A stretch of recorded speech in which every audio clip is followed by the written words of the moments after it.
Kairana BJP का hot formula रहा है।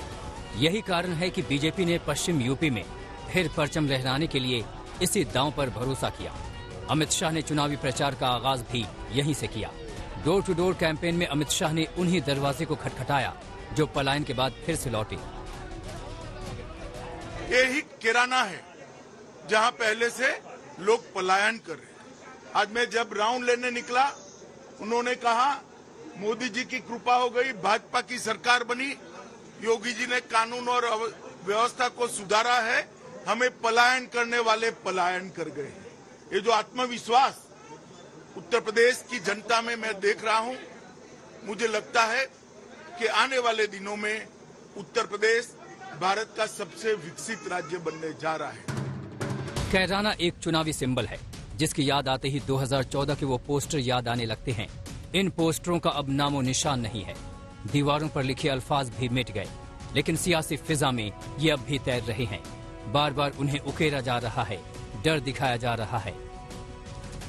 हमने जाति, मत, मजहब, क्षेत्र, भाषा के आधार पर शासन की योजनाओं में कोई भेदभाव नहीं किया, लेकिन हाँ, तुष्टीकरण भी नहीं होने दिया। पर्व और त्योहार शांतिपूर्ण तरीके से मनाने दिए गए, लेकिन सुरक्षा के साथ किसी को खिलवाड़ नहीं करने दिया गया। उनका जातिवादी सोच परिवार तक सीमित था।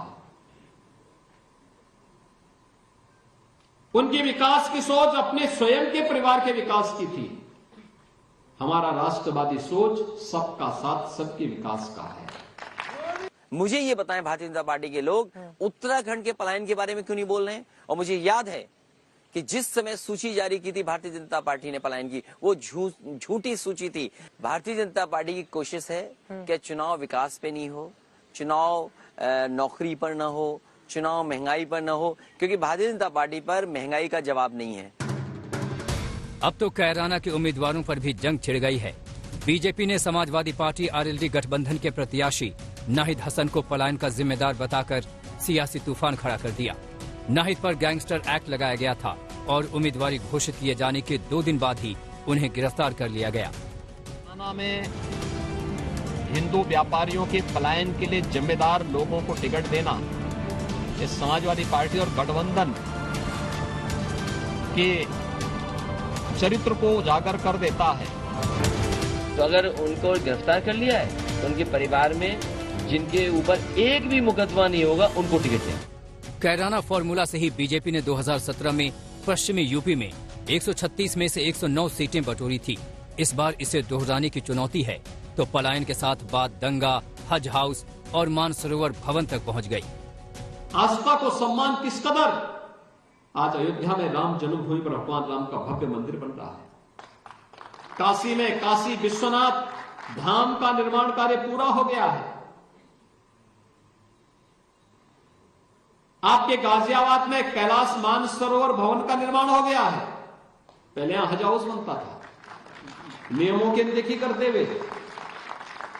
आज हज हाउस नहीं, आज तो भाइयों बहनों कैलाश मानसरोवर का भवन बन रहा है। इस तरह से इन्होंने धर्मार्थ मंत्रालय को डिफंक कर दिया था और ये कब्रिस्तान और हज हाउसेस बना रहे थे।